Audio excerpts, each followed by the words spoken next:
Subscribe कीजिए मेरे channel maths with पूजा को और बेल आइकन को दबाना ना भूलें, जिससे आप मेरे मैथ लेक्चर्स को सबसे पहले देख सकें। मेरे वीडियो लेक्चर्स को शेयर कीजिए। Thank you. Hello students, welcome again. आज का हमारा टॉपिक है इक्विवेलेंस क्लास। इक्विवेलेंस क्लास का जो टॉपिक है वो HBSC हरियाणा बोर्ड में एग्ज़ाम के पर्पज़ से मैं कहूँगी कि इम्पॉर्टेंट नहीं है, बट फर्दर जब हम आगे मैथ्स पढ़ते हैं अपनी ग्रेजुएशन क्लासेस में, रियल एनालिसिस में, तो वो बहुत इंपॉर्टेंट टॉपिक है हमारा। तो इक्विवेलेंस क्लास क्या है? अभी तक हमने इक्विवेलेंस रिलेशन पढ़ा है और उसी से रिलेटेड ही हमारा ये टॉपिक है इक्विवेलेंस क्लास। सपोज कर लेते हैं हम इसको पहले एक एग्जांपल की हेल्प से थोड़ा समझने की कोशिश करते हैं कि let A is any set, okay, and which contains these 4 elements 1 2 3 4, okay.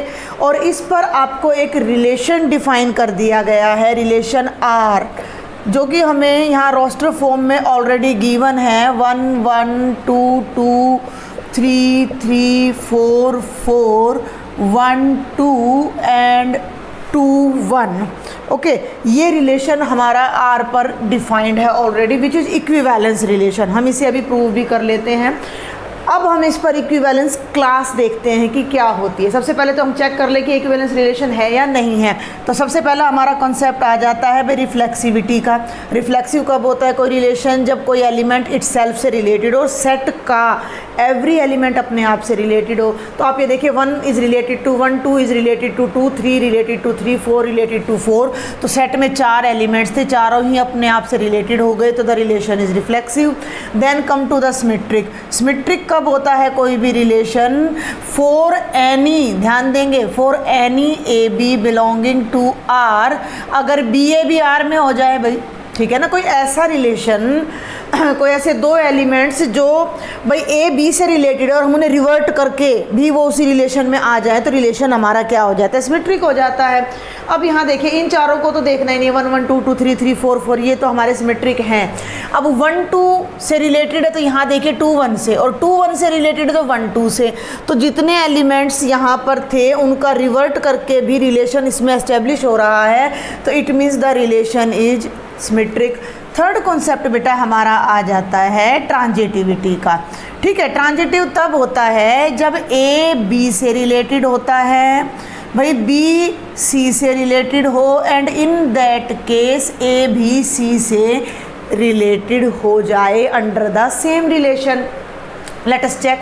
देखो ये 1 1 से रिलेटेड है, भाई ये 1 पे एंड हो रहा है और 1 पे एंड होके 2 पे ये जा रहा है, और 1 2 से रिलेटेड है, ठीक है भाई।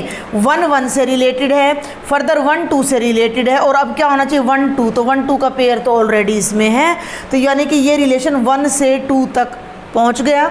अब आगे चलते हैं, 2 2 से रिलेटेड है यहाँ, और 2 1 से, 2 2 से 2 1 से, तो 2 1 से होना चाहिए जो कि ऑलरेडी यहाँ है। क्लियर? अब क्या बचता है? 1 2 से रिलेटेड है, 2 1 से, तो 1 1 से, तो 1 1 का पेयर भी इसमें है। और ये बच गए केस 3 3 से रिलेटेड है, और 3 से शुरू होने वाला कोई भी पेयर यहाँ नहीं है, तो हम उस केस को डिस्कस नहीं करते, क्योंकि कॉन्ट्राडिक्ट करने के लिए हमारे पास कोई भी अनदर जो क्या कहेंगे एलिमेंट यहाँ नहीं है। भाई 3 3 से बिलोंग कर गया, लेकिन फर्दर कोई ऐसा एलिमेंट नहीं है कि 3 भी आगे किसी और से रिलेटेड हो और फिर हम इन दोनों का रिलेशन डिस्कस कर पाएँ। राम के बराबर हाइट का है और राम किसी थर्ड के बराबर के हाइट का हो, तो ये इसके रिलेटेड होना चाहिए। क्लियर? मैंने हाइट का एग्जांपल आपके लिए लिया था। आप इसे ब्लड ग्रुप से भी ले सकते हो। राम और राम का ब्लड ग्रुप सेम है, राम और मोहन का ब्लड ग्रुप सेम है, तो राम और मोहन का सेम हो जाएगा, ऐसा कुछ होना चाहिए। भाई ए का ब्लड ग्रुप बी से मैच कर रहा है, एक रिलेशन में हो गए। बी का ब्लड ग्रुप सी से मैच कर रहा है, तो ए और सी का भी ब्लड ग्रुप सेम होएगा, तो ए और सी भी रिलेटेड हो जाएंगे, तो हमारा रिलेशन ट्रांजिटिव कहलाएगा। Ram is brother of Lakshman, Lakshman is brother of Bharat, Ram is brother of Bharat होगा, तभी रिलेशन ट्रांजिटिव होगा। अब यहाँ चक्कर क्या है, आप ये देखो कि राम और लक्ष्मण तो दे दिए, लेकिन लक्ष्मण और भरत का पेयर यहाँ जब है ही नहीं तो कॉन्ट्राडिक्ट करने के लिए कुछ है ही नहीं हमारे पास कि भाई हम ये भी तो नहीं कह सकते कि ये रिलेशन ट्रांजिटिव नहीं है। तो हम इस केस में यहाँ पर कोई भी एग्जाम्पल इसको मतलब हम डिस्कस ही नहीं करेंगे, छोड़ देंगे, बाकी सबको हम लेकर चलते हैं। तो हमारा ये रिलेशन ट्रांजिटिव भी हो गया and hence this relation is an equivalence relation. Clear है यहाँ तक बात आपको? अब इक्विवेलेंस क्लास क्या है, पहले यहाँ मैं आपकी डेफिनेशन राइट करती हूँ। हमने मान लिया कि let R be an equivalence, ठीक है भाई, जब इक्विवेलेंस रिलेशन होगा तभी इक्विवेलेंस क्लास होगी। आर नाम का there is an equivalence relation on any non empty set A, ठीक है भाई, किसी सेट ए पर कोई इक्विवेलेंस रिलेशन आर डिफाइन हो रहा है। क्लियर? और अब ये बात आपने ध्यान रखनी है कि हर एलिमेंट की अलग अलग क्लास होगी। For each A belonging to A, ध्यान देंगे, for each A, set A के हर एलिमेंट के लिए the equivalence class, the equivalence class of element A, ठीक है भाई, इज डिफाइंड एज। कैसे डिफाइन करेंगे? एक तो उसको लिखने का तरीका देखना है। ए की इक्विवेलेंस क्लास को भाई हम ऐसे लिखते हैं, ऐसे। हर देखो मैथ्स में क्या है, मैथ्स में हर उसके लिए एक नोटेशन होती है रिप्रेजेंटेशन के लिए। हमने सेट के लिए देखा, यूनियन के लिए अभी हम देखेंगे आगे, सबसेट के लिए हमने देखा, बिलोंग्स टू के लिए हमने देखा था 11th क्लास में। तो एक सिंबल बहुत ज़रूरी है। तो इक्विवेलेंस क्लास ऑफ ए, इस पूरे के लिए हमारा ये एक सिंबल इतना ही सफिशिएंट है। इसका मतलब क्या है? इसका मतलब वो एक्स हैं, वो एलिमेंट्स ए के जो ए को बिलोंग कर रहे हैं और वो एलिमेंट ए से रिलेटेड हैं। ध्यान से समझना मेरी बात को कि किसी एलिमेंट ए की इक्विवेलेंस क्लास में वो एलिमेंट आएंगे जो इससे रिलेटेड है। ए से जो भी एलिमेंट रिलेटेड होगा वो ए की इक्विवेलेंस क्लास में आ जाएगा। इस चीज़ को पहले हम यहाँ चेक करते हैं। अब ए में 4 एलिमेंट्स हैं, 1, 2, 3 एंड 4। हम चारों की इक्विवेलेंस क्लास लेते हैं। अब इसका मतलब आपने समझ जाना है कि what I am writing here, मैं यहाँ लिख रही हूँ इक्विवेलेंस क्लास ऑफ 1। तो इक्विवेलेंस क्लास ऑफ 1 एक सेट होगा और उस सेट में वो एलिमेंट्स आएंगे जो 1 से रिलेटेड है। अब ये रिलेशन आपके सामने है, 1 से 1 रिलेटेड है तो 1 आ जाएगा और 1 से 2 रिलेटेड है तो 2 आ जाएगा। अंडरस्टैंड? समझ आ गई बात? अगर मैं इसको इसी डेफिनेशन से लिखती हूँ तो मैं क्या लिखूँगी? वो एक्स आएंगे, उधर ध्यान देना है, जो ए को बिलोंग कर रहे हैं और जो 1 से रिलेटेड हैं। और भाई जो 1 से रिलेटेड हैं वो 1 और 2 हैं केवल। क्लियर? आगे बढ़ते हैं। सेकंड एलिमेंट है 2, तो 2 की इक्विवेलेंस क्लास में वो एलिमेंट्स आएंगे जो 2 से रिलेटेड है। ठीक है, तो 2 से रिलेटेड हो गया, एक तो 2 हो गया और 2 से रिलेटेड 1 हो गया। तो इसको 1 2 लिख दीजिए या 2 1 लिख दीजिए, कोई फ़र्क नहीं पड़ रहा। आगे बढ़ूँ, 3 की इक्विवेलेंस क्लास में वो एलिमेंट्स आएंगे जो 3 से, अब 3 से तो केवल 3 ही रिलेटेड है तो ये 3 आ जाएगा। और 4 की इक्विवेलेंस क्लास में वो एलिमेंट्स आएंगे जो 4 से रिलेटेड हैं। यहाँ तक आपको समझ आया? सबसे पहला कॉन्सेप्ट आपने ये ध्यान रखना है कि equivalence class is defined on a set and only for any equivalence relation. किसी सेट पर अगर कोई इक्विवेलेंस रिलेशन डिफाइंड है तो ही हम उस सेट की इक्विवेलेंस क्लास को डिस्कस कर सकते हैं। अब सेट की कोई इक्विवेलेंस क्लास नहीं होती है, सेट के अलग अलग एलिमेंट्स की अलग अलग इक्विवेलेंस क्लास होती हैं। ठीक है, और हर एलिमेंट की इक्विवेलेंस का क्या मतलब है भाई? इसके बराबर हैं, ये इसकी बराबरी के हैं, इसकी तुलना के हैं। एक मोटी सी भाषा में अगर हम इस बात को डिस्कस करें कि भाई 1 की इक्विवेलेंस क्लास में वो आएंगे जो 1 से तुलना हो रही है, जिनकी कहते हैं ना कि तो भाई कंपैरिजन भी बराबरी वालों में होता है, तो ये अपने बराबरी वालों से कंपैरिजन करेगा। तो 1 की बराबरी में कौन आएगा? जो 1 से रिलेटेड है, यानी 1 की इक्विवेलेंस क्लास में वो आएगा जो 1 से रिलेटेड है। 2 की इक्विवेलेंस क्लास में वो आएगा जो 2 से रिलेटेड है। 3 की अपनी क्लास का, ठीक है ना। अपनी क्लास का हम बंदा देखते हैं। आप कहीं किसी कॉलेज में जाएंगे तो आप उसी बंदे को ढूंढेंगे आप दोस्ती के लिए जो आपकी क्लास का हो, जो आपके लेवल का हो, चाहे वो आप थॉट के अकॉर्डिंग लगा लीजिए या आप अपना भाई फाइनेंशियल लेवल के अकॉर्डिंग लगा लीजिए या अपनी स्टडी के अकॉर्डिंग लगा लीजिए। कोई क्लास तो आप ढूंढेंगे ना अपने फ्रेंड में।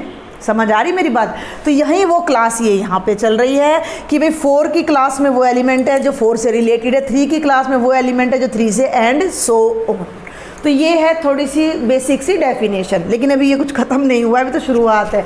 बड़े ध्यान से इसको आगे समझे क्या है अभी इक्विवेलेंस क्लास। अब ये इक्विवेलेंस क्लास एक्चुअल में करती क्या है। अब ये इक्विवेलेंस क्लास किसी सेट के टुकड़े कर देती है। भाई ध्यान से समझना, 1 2 3 और 4, ठीक है भाई। अब इसके हमने ये देखो इसके कितने टुकड़े हो गए। पहले तो ये बात ध्यान करो कि इन दोनों की तो जो इक्विवेलेंस क्लास है ना वो बराबर है। तो मैं यहाँ लिख सकती हूँ कि 1 की क्लास और 2 की क्लास तो बराबर है। तो ये तो चाहे 1 की इक्विवेलेंस क्लास मान लो चाहे 2 की मान लो, एक ही रहेगी। अब इस सेट के ना मैं टुकड़े कर देती हूँ, ध्यान देना। ये इसके सबसेट कर देती हूँ, 3 सबसेट कर देती हूँ। पहला सबसेट मैंने ये कर दिया, दूसरा मैंने ये कर दिया सिंगलटन, और भैया तीसरा सबसेट मैंने ये कर दिया। ठीक है, कोई दिक्कत यहाँ तक नहीं है।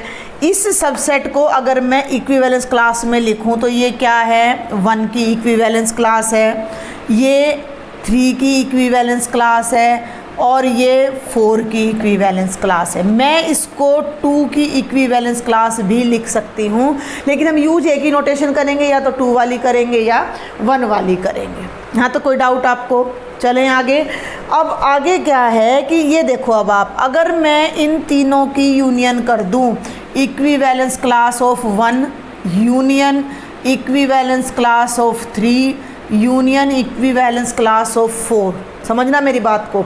तो ये तो किसके बराबर है भैया, ये तो बराबर है 1,2 के। ये किसके बराबर है, सिंगलटन सेट 3 के। और ये किसके बराबर है, सिंगलटन सेट 4 के। और भाई इनकी जब आप यूनियन करोगे तो वो क्या आएगी, 1 2 3 4, और वो किसके बराबर आ गई, ए के बराबर आ गई। ठीक है, तो इक्विवेलेंस क्लास सभी इक्विवेलेंस क्लासेस की जब मैंने यूनियन की तो सेट आ गया, पहला रिजल्ट। ये आपने ध्यान रखना है। सेकंड रिजल्ट पे आ जाओ। अब क्या इन क्लासेस में कोई भी एलिमेंट कॉमन है, देख पा रहे हो आप। जो इसमें एलिमेंट है वो यहाँ नहीं है, जो यहाँ है वो यहाँ नहीं है। इट मीन्स ये म्यूचुअली डिसजॉइंट क्लासेस हैं। 1 की इक्विवेलेंस क्लास को 3 से इंटरसेक्ट करोगे तो एम्प्टी आएगी। 1 की इक्विवेलेंस क्लास को 4 की क्लास से इंटरसेक्ट करोगे, एम्प्टी आएगी। 3 की इक्विवेलेंस क्लास को 4 से करोगे तो आपकी एम्प्टी आएगी, एंड सो ऑन। और तीनों आपस में भी 1 इंटरसेक्शन 3 इक्विवेलेंस क्लास इंटरसेक्शन भैया 4 इक्विवेलेंस क्लास, ये क्या आ रहा है, एम्प्टी आ रहा है। ये 2 कंक्लूजन समझ आ रहे हैं आपको कि ये equivalence classes are mutually disjoint and their union is equal to the set itself. ये 2 बातें आपने ध्यान रखनी है। वहीं पर मैं बल्कि उसको राइट करती हूँ कि अगर हम अलग अलग इसकी इक्विवेलेंस क्लासेस बना रहे हैं एक सेट में से, suppose I denote this equivalence class by A I. ठीक है, इसको मैंने ए आई नाम दे दिया। तो पहली प्रॉपर्टी क्या होगी कि if A i's are different, AIs are different equivalence classes related to a set A। ठीक है, equivalence classes of a set A। तो क्या होगा, पहली बात तो क्या होगी कि AI intersection AJ is equal to empty for all IJ, यानी जितनी भी इक्विवेलेंस क्लासेज होंगी उनकी इंटरसेक्शन आपस में एम्प्टी होगी। और दूसरा क्या होगा कि union of all equivalence classes, भाई आई वेरीज फ्रॉम 1 to n, जितनी भी इक्विवेलेंस क्लासेज हमारी बनती हैं वो किसके इक्वल आ जाएगी, वो सेट A के इक्वल आ जाएगी। तो ये जो टेक्निकल डेफिनेशन है ये मैं आपको सजेस्ट नहीं करूँगी, आपने ना जस्ट अभी इसको समझना है। जब आप फर्दर हायर क्लासेज में जाओगे तो वहाँ आपको बिल्कुल ऐसे फ्रेश नहीं लगेगा कि भाई ये चीज़ मैंने कहीं पढ़ी नहीं है, क्या आ गया ये। तो इसको जस्ट यहाँ पर अंडरस्टैंड करना। और ये चीज़ वैसे नई नहीं है, 11th क्लास में पार्टीशन ऑफ ए सेट अगर आपने पढ़ा है चैप्टर नंबर 1 में, तो वहाँ यहाँ भी यही आता है कि पार्टीशन क्या होती है, एक सेट के वो सारे subsets which are mutually disjoint and whose union is equal to the set itself, तो वो पार्टीशन हो जाती है। यहाँ हम इसको इक्विवेलेंस क्लास बोल देते हैं। अच्छा जी, अब इसमें एक दो बातें और हैं जो ध्यान देने की हैं, और वो क्या हैं? वो ये हैं कि आप ये देखेंगे कि जो ये क्लासेस इक्वल हैं, ठीक है, पहले तो इसी क्लास को पकड़ लेते हैं। इस क्लास में 2 एलिमेंट है भाई, 1 की इक्विवेलेंस क्लास में 2 एलिमेंट्स है, 1 और 2, क्लियर।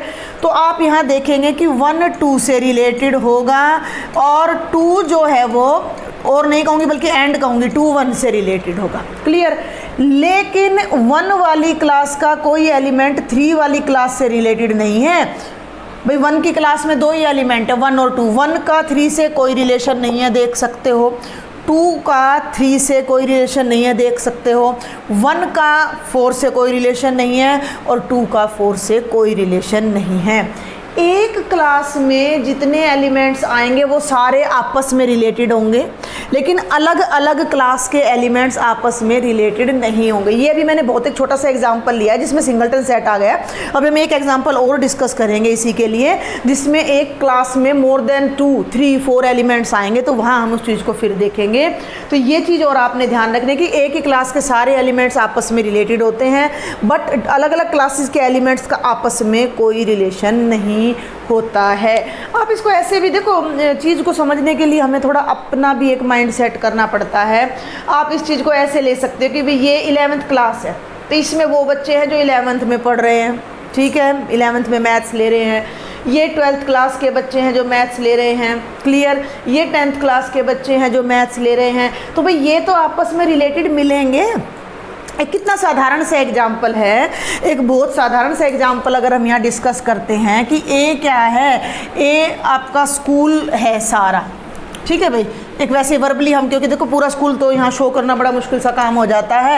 ए है एक्स, और x is a student of your school, x is a student of your school, ठीक है भाई। शॉर्ट में चलते हैं हम थोड़ा सा, नहीं तो बहुत लंबा लेक्चर बन जाएगा। X is a student of your school, ठीक है। और आर अगर मैंने एक रिलेशन ले लिया कि इसमें वो एक्स वाई आएंगे कि X and Y study in same class, एक सिंपल सा एग्जाम्पल है भाई। एक्स और वाई एक ही क्लास में पढ़ रहे हैं, तो ये इक्विवेलेंस रिलेशन तो 100% है भाई। एक्स एक ही क्लास में पढ़ रहा है, एक्स एंड वाई एक क्लास में पढ़ रहे हैं, तो वाई और एक्स एक क्लास में पढ़ रहे हैं। एक्स वाई एक में, वाई जेड एक में, तो एक्स जेड एक में, तो 100% ये रिलेशन आपका इक्विवेलेंस रिलेशन हो गया। अब हम इसमें इक्विवेलेंस क्लास की बात करते हैं।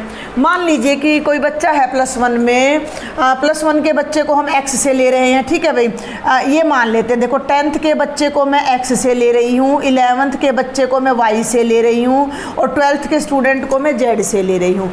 अब मैं 10th के किसी एक बच्चे को, मान लो ये मोहन है, मोहन को मैं पकड़ लूँ और मोहन की इक्विवेलेंस क्लास बनाती हूँ। ध्यान देना, मोहन की इक्विवेलेंस क्लास बनाने का मतलब वो सारे स्टूडेंट्स जो मोहन से रिलेटेड हैं। अब मोहन से कौन से बच्चे रिलेटेड है, जो मोहन की क्लास में पढ़ते हैं, तो यहाँ वो सारे बच्चे आ जाएंगे मोहन की क्लास के। मान लो 25 बच्चे हैं, क्लियर। यहाँ तक कोई दिक्कत हो रही है आपको? आगे चलते हैं। ये सोहन है भाई, सोहन कोई और बच्चा है जो 11th में पढ़ता है। मोहन, सोहन और रोहन, ठीक है। सोहन की इक्विवेलेंस क्लास हम लेते हैं, तो सोहन की इक्विवेलेंस क्लास में वो बच्चे आएंगे जो सोहन से रिलेटेड है। चलूँ आगे। सोहन से रिलेटेड वो हैं जो सोहन की क्लास में पढ़ रहे हैं, जो सोहन की क्लास में पढ़ रहे हैं। तो वो कौन कौन से बच्चे होंगे? मान लो ये 10 बच्चे हैं, y1 y2 y3 और y10, क्लियर। आगे चलते हैं। जेड, भाई ये जेड 10th 11th 12th, और इसमें वो बच्चे आएंगे जो जेड से रिलेटेड हैं, और ये मान लिया आपके 15 बच्चे हैं, तो Z1 Z2 Z15। और ज़्यादा करो तो आप 9th का, नहीं तो हमने मान लिया कि हमारे स्कूल में 3 ही क्लासेज है, 10th 11th 12th। अब मेरी बात बड़े ध्यान से समझना, इससे आसान एग्जाम्पल आपको नहीं मिलेगा डेली लाइफ का इक्विवेलेंस क्लास को समझने के लिए। ये आपके स्कूल के स्टूडेंट्स हैं सारे ऑफ, साथ में यहाँ मैं थोड़ा इसको रेंडर कर दूँ, 10th 11th and 12th। Understand my point? आपके स्कूल के 10th के 11th के 12th के बच्चों का ये पूरा सेट था। एक एक बच्चा मैंने रैंडमली पकड़ा और उसकी इक्विवेलेंस क्लास मैंने यहाँ बना दी। तो आप इजीली देख सकते हो कि जो बच्चा इसमें है वो इसमें नहीं है, जो इसमें है वो इसमें नहीं है, यानी इनकी जो इंटरसेक्शन है वो आपकी टोटली एम्प्टी है। और इनकी जो यूनियन है जेड की और तीनों इक्विवेलेंस क्लास की जो यूनियन है वो पूरे सेट ए के बराबर है, क्योंकि इसमें सारे 10th के बच्चे हैं, सारे 11th के और सारे 12th के सब बच्चे यहाँ आ गए हैं। तो ये जो इनकी यूनियन है वो ए के बराबर आ गई है, जो इनकी इंटरसेक्शन है वो एम्प्टी आ गई है। तो इक्विवेलेंस क्लास की वो दो कंडीशन तो पूरी हो गई। इससे आगे बढ़ूं, अब एक खास बात और आपने ध्यान रखनी है कि x की इक्विवेलेंस क्लास में जितने भी एलिमेंट्स हैं, अब इस बात को समझो आप, वेट ए मिनट, इस बात को समझो कि x के साथ कितने एलिमेंट्स यहाँ रिलेटेड हैं। x के साथ यहाँ 25 एलिमेंट रिलेटेड है, ठीक है भाई। अब मैं इनमें से किसी भी बच्चे की इक्विवेलेंस क्लास बना लूँ, मान लो मैं x2 की क्लास बना लूँ, ध्यान देना बेटा, x2 की इक्विवेलेंस क्लास मैंने बनानी है, ध्यान से सुनना है। देखो ये x2 की इक्विवेलेंस क्लास में वो एलिमेंट्स आएंगे जो x2 से रिलेटेड है। जो x2 से रिलेटेड है वो बच्चे हैं जो x2 की क्लास में पढ़ रहे हैं। भाई x2 भी तो 10वीं में ही पढ़ रहा है, एक ये बच्चा है और 25 ये 26 बच्चे हैं। अब ये x2 तो बाहर आ जाएगा और इसकी क्लास में कौन कौन आ जाएगा, x आ जाएगा, x1 आ जाएगा, x3 आ जाएगा, x4 आ जाएगा और भैया x25 आ जाएगा। समझ रहे हो मेरी बात को, समझ पा रहे हो नहीं समझ पा रहे हो? बल्कि वो खुद भी आएगा। यहाँ मैं कुछ गड़बड़ कर रही हूँ, हाँ इसको x1 कर दूँ तो नहीं, चलिए x को भी यहाँ साथ में डाल देते हैं, x1, हाँ क्योंकि x खुद भी तो अपनी क्लास में पढ़ रहा है, ये ठीक रहेगा। अब आप देखो कि x1 और यहाँ साथ में x2 भी। अब इस क्लास में और इस क्लास में कोई फ़र्क नहीं है, इस क्लास में और इस क्लास में कोई फ़र्क नहीं है, यानी कि जो x की इक्विवेलेंस क्लास थी वो x2 की बन गई, वही x1 की बन गई, वही x3 की बन गई और वही x25 की बन जाएगी। तो इन एक ही सेट के, एक ही इक्विवेलेंस क्लास के सारे एलिमेंट्स की क्लास सेम होती है, तो उसे हम किसी भी नाम से डिनोट कर सकते हैं। ऐसे ही इनकी अलग अलग इक्विवेलेंस क्लास लोगे तो वही बनेगी, इनकी अलग अलग क्लास लोगे तो वही बनेगी। क्लियर हो गया यहाँ तक? एक और बात जो बता रही हूँ मैं आपको बार बार, इस क्लास के सारे एलिमेंट्स आपस में रिलेटेड होंगे, क्योंकि भी सेम क्लास में पढ़ रहे हैं, सिंपल सा लॉजिक है। ये सब 10th में पढ़ने वाले बच्चे हैं तो इनके बीच में रिलेशन है। लेकिन इस क्लास का कोई स्टूडेंट इससे रिलेटेड नहीं होगा, इस सेट का कोई एलिमेंट इससे रिलेटेड नहीं होगा। x1 अगर 10वीं में पढ़ रहा है तो y1 11th में पढ़ रहा है। समझ रहे मेरी बात भाई? x1 अगर 10th में पढ़ रहा है तो y1 11th में पढ़ रहा है, तो x1 और y1 में आपस में कोई भी रिलेशन पॉसिबल नहीं है। इसी तरह y1 और z1 में कोई रिलेशन पॉसिबल नहीं है। तो एक क्लास के सारे एलिमेंट्स आपस में रिलेटेड होंगे और एक क्लास के एलिमेंट दूसरी क्लास के एलिमेंट्स से रिलेटेड नहीं होंगे, जो कि अलग अलग होंगी। ये अलग अलग क्लासेस नहीं है। तो ये मैंने एक आपको लाइव एग्जांपल देकर समझाने की कोशिश की है। एक लास्ट एग्जांपल और देखते हैं हम इक्विवेलेंस क्लास के लिए। अब हम इक्विवेलेंस क्लास के कॉन्सेप्ट को एक लास्ट एग्जांपल की हेल्प से समझते हैं। ये आप ही की एनसीईआरटी की बुक का एग्जांपल नंबर 6 है, जो कि मैं आपको पहले भी करवा चुकी हूँ। देखिए क्या है, एक सेट है 1 2 3 4 5 6 7 and R is a relation defined as A B, both A and B are either odd or even, या तो दोनों ओड हैं या दोनों इवन हैं। अच्छा, रिलेशन क्या होता है ये बात हम बार बार कर रहे हैं। Relation is a subset of Cartesian product of two sets, और हमें तो ए से ए पे रिलेशन लेना है। तो हम इस रिलेशन को, अब मैं आपको लिख के दिखाती हूँ रोस्टर फॉर्म में। हमें वो एलिमेंट्स लेने हैं दोनों या तो ओड हो या दोनों इवन हो। तो हम 1 से स्टार्ट करते हैं। 1 किस किस से रिलेटेड है? ठीक है भाई, 1 ओड है तो 1 का रिलेशन 1 से होगा, 1 का रिलेशन 3 से होगा क्योंकि दोनों ओड हैं, 1 का रिलेशन 5 से होगा क्योंकि दोनों ओड हैं, और 1 का रिलेशन 7 से होगा क्योंकि दोनों ओड हैं। क्लियर? अब हम 2 से स्टार्ट करते हैं। देखो हमें वाइस वर्सा भी आना पड़ेगा। तो 2 तो 1 से रिलेटेड नहीं है ना, 3 से रिलेटेड, 2 is related to 4, 2 is related to 6, और हाँ yes 2 is related to 2, 2 is related to 4 and 2 is related to 6। यहाँ गलती नहीं करेंगे, ध्यान से देखना है। कम टू द 3, तो भाई 3 इज रिलेटेड टू 1, यहाँ से शुरू करेंगे, देन 3 से रिलेटेड है, 3 5 से रिलेटेड है, और बेटा 3 7 से रिलेटेड है। 4 पे आ जाइए, 4 2 से रिलेटेड है, 4 4 से रिलेटेड है, और 4 6 से रिलेटेड है। क्लियर? आगे बढ़ते हैं, 5 पर आ जाइए। देखिए ये ऑटोमेटिकली ऐसा भी आ रहा है कि ओड्स एक तरफ आ गए, इवन्स एक तरफ आ गए। 5 रिलेटेड टू 1 है, 5 रिलेटेड टू 3 है, 5 रिलेटेड टू 5 है, और 5 रिलेटेड टू 7 है। 6 रिलेटेड टू 2 है, 6 रिलेटेड टू 4 है, एंड 6 रिलेटेड टू 6 है, क्योंकि इट्स सेल्फ से भी हमें रिलेशन देखना होता है। और भाई 7 रिलेटेड टू 1 है, 7 रिलेटेड टू 3 है, 7 रिलेटेड टू 5 है, एंड 7 रिलेटेड टू 7 है। ये मैंने आपका जो रिलेशन है, देखो वैसे तो यहाँ पे नहीं आना चाहिए, ये यहाँ से हमने स्टार्ट किया और यहाँ पर फिनिश कर रहे हैं, तो ये रिलेशन मैंने आपका रोस्टर फॉर्म में राइट कर दिया। तो ये रिलेशन हमारा इक्विवेलेंस रिलेशन है ऑब्वियसली, क्योंकि मैं इसको डायरेक्ट जनरल मेथड से प्रूव करके बता चुकी हूँ। फिर भी हम इसको ले लेते हैं रिफ्लेक्सिव। आप इजीली इसमें से छांट सकते हो। देखो 1 1 2 2 3 3 4 4 5 5 6 6 और 7 7। तो ऑब्वियसली हम यहाँ लिखेंगे obviously A belongs to R for all A belonging to A। It is clear from the relation. भाई रोस्टर फॉर्म में लिखने के बाद तो कोई डाउट ही नहीं रह जाता है। और सेकंड हमारा है सिमेट्रिक। तो सिमेट्रिक का देखो मैंने आपको पहले भी बताया था, अब मैं फिर बता देती हूँ। हमने मान लिया कि A और B A के कोई 2 एलिमेंट्स हैं, ध्यान देना है। जनरल लेंगे क्योंकि ऐसे तो बहुत लंबा टाइम लग जाएगा। आप क्रॉस चेक कर लीजिएगा फुर्सत में। 1 3 है तो 3 1 है, 1 5 है तो 5 1 है, 1 7 है तो 7 1 है। ऑब्वियसली ये रिफ्लेक्सिव सिमेट्रिक है, बट हमें अगर जनरल प्रूफ देना पड़ जाए तो हम कैसे देंगे। हमने मान लिया let A and B are 2 elements such that A and B are related to each other. ठीक है, हमने मान लिया A B रिलेटेड है। हमने ये क्रॉस चेक करना है कि क्या B A रिलेटेड है। अब ये अगर रिलेटेड हैं, बिकॉज A B जो है वो R को बिलोंग कर रहा है, तो इसका मतलब क्या है A and B are both odd.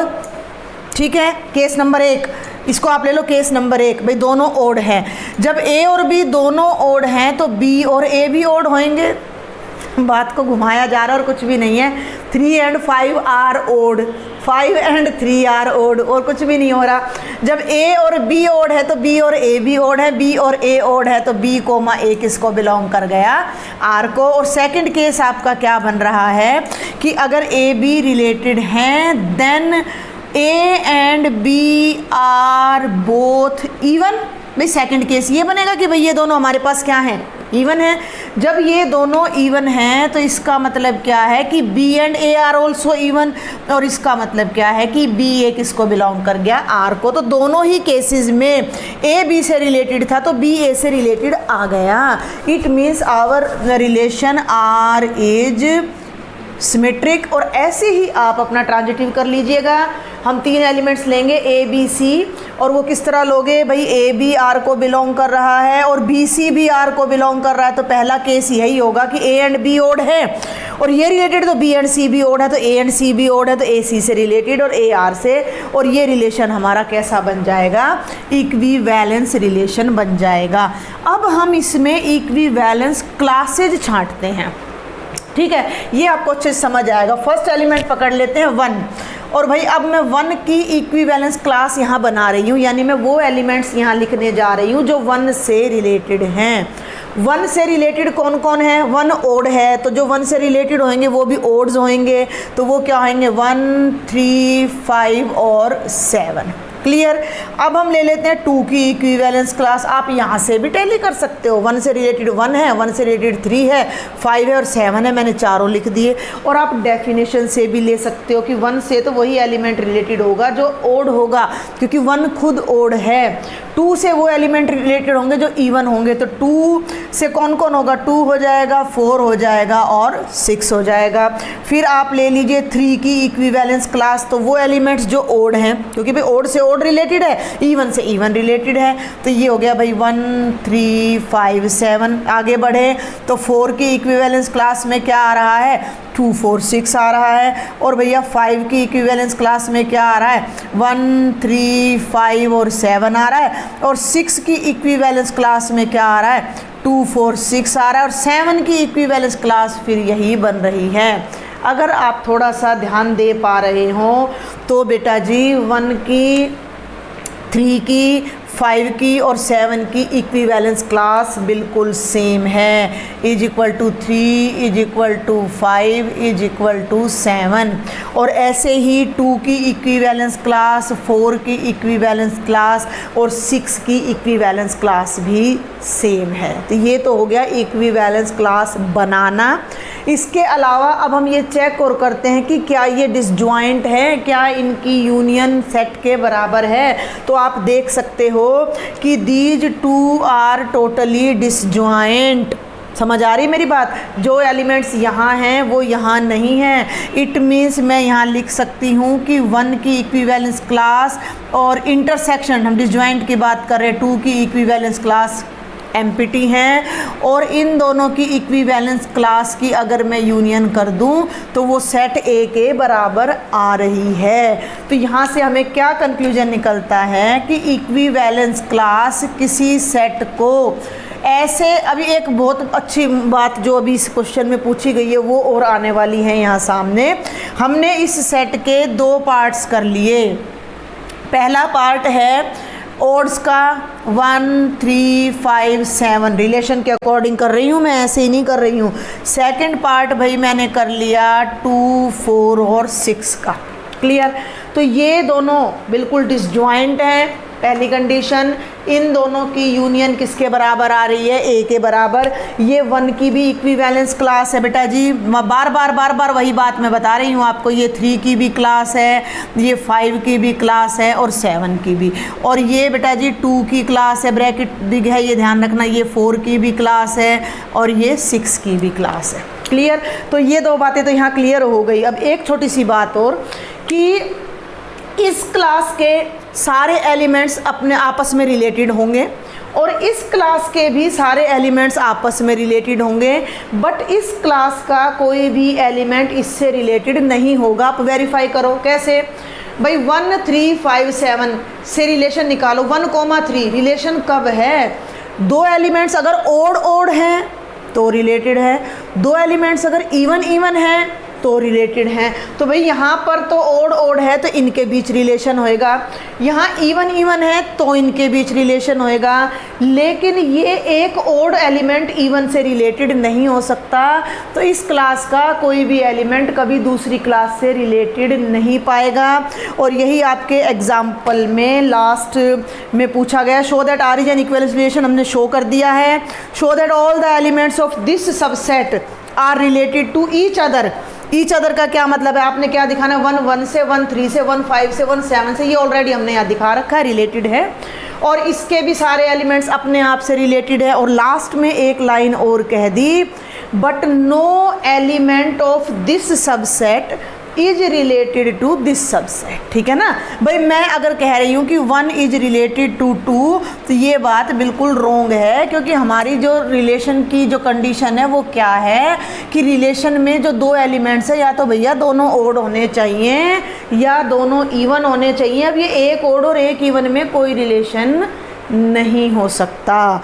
तो ये आपका इक्विवेलेंस क्लास का कॉन्सेप्ट है। तो बहुत ज़्यादा डेप्थ की ज़रूरत नहीं है, वो आपको आगे हायर क्लासेज में रियल एनालिसिस में आराम से पढ़ने को मिलेगा ग्रेजुएशन में।